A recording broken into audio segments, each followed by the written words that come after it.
के तो कहा तो के मैं कहा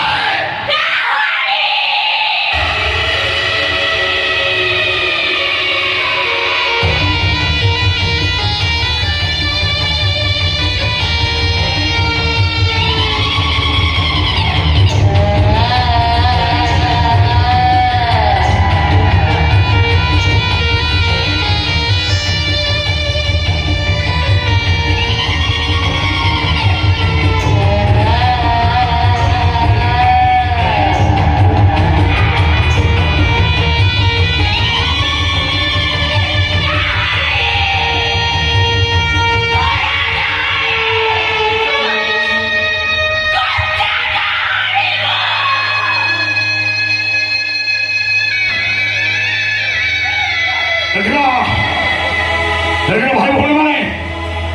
केते कष्ट रे मानिला हाँ भाई माने बहुत कष्ट रे काली बाबा ढाणी को धरिले जय काली बाबा करो सुन तो जो गाँव आसिथिलु जो मशानी आसिथिलु इको बड़ लोक छुरा आसिथिलु पळी जा जीवन नहीं पळी जा पळा जीवनी कोठी रहइबो कोठी रहइबे मोमो एठ रहबे एठ रहइबो देखो पळा पळा पळा पळा जीवन नहीं पळी जा कोठा नहीं पळा किछि